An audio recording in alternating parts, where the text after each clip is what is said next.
Hey, movie fans! I wanted to talk with you guys today, do a little review for Artemis Fowl. Now, we watched this as soon as it came out, the weekend it premiered on Disney Plus, but I wanted to wait until I saw it a second time before I did a review. So, saw it twice. Here comes a review for Artemis Fowl. First go, not impressed. This movie's sitting at a 10% on Rotten Tomatoes, and the audience score doesn't help it out very much. It's only at a 20%. And yeah, I honestly just kind of have to agree. A little bit rough, a little bit rough. And my first go was really kind of a struggle for me. The second time, I did enjoy the movie a lot more, but I still wouldn't say that it's a great movie. It was okay. It was okay. And knowing what was going on, there's just really so much going on.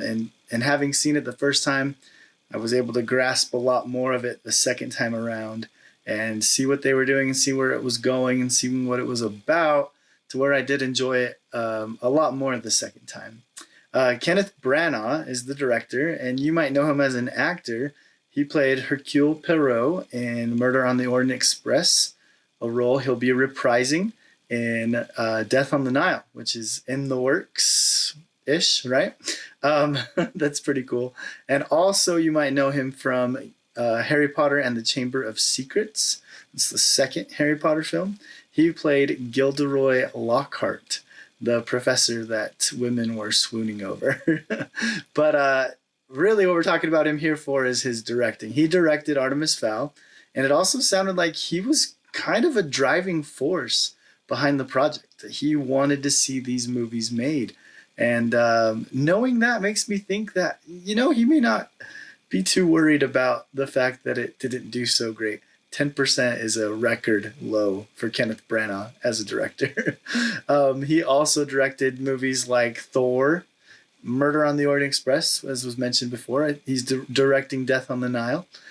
He also directed the 2015 Cinderella movie.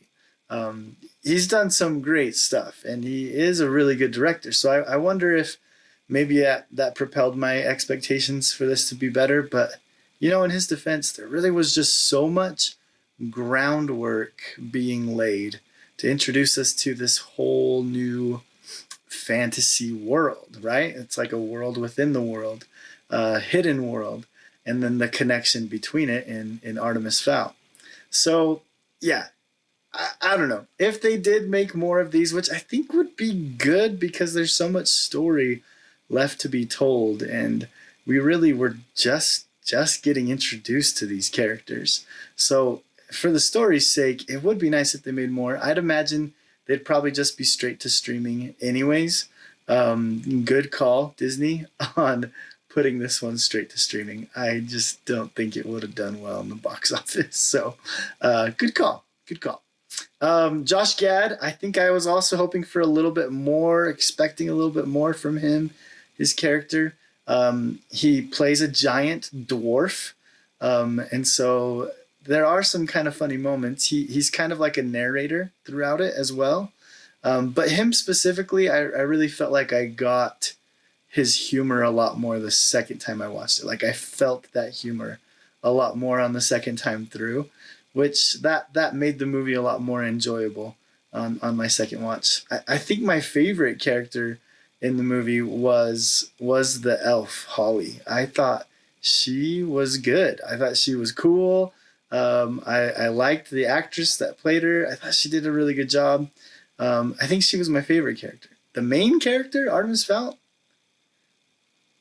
it's almost like he wasn't even really the main character in some respects and in some regards, because this movie was just laying so much groundwork. There were things that it told us and things that it told us about Artemis Fowl specifically, but we never really got to see. We never really were shown that in a way a movie should tell a story. It was kind of like to the point where at the end, Artemis Fowl introduces himself or describes himself as a criminal mastermind. And you're just like, wait, what? and it just felt out of place. We had a Harry Potter reference earlier, but it was kind of like in The Half-Blood Prince when Snape comes and's like, I'm the Half-Blood Prince. When you read the books, yeah, you see that developing and it's a big deal. In the movies, it was almost like, oh yeah, I forgot that that was a thing.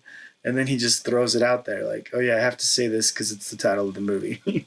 But yeah, I don't know. I kind of felt that way with this Artemis Fowl. I get that they probably had to try to make him more of a protagonist than maybe he's written in the early books. But yeah, I don't know. It just felt there was just a little bit of a disconnect there. And I think it's because they just had to set up so many things, introduce so many things, and just lay so much groundwork. But anyways, if you want to give it a second chance, I really did enjoy it more the second time. Glad that I saw it twice. And yeah, you know, it's fun. Movies are fun. Keep streaming. Movie theaters are going to start opening up again, and that's going to be great too. Can't wait for that. But thanks for checking this out, everybody. Hope you have a good one. Don't text and drive.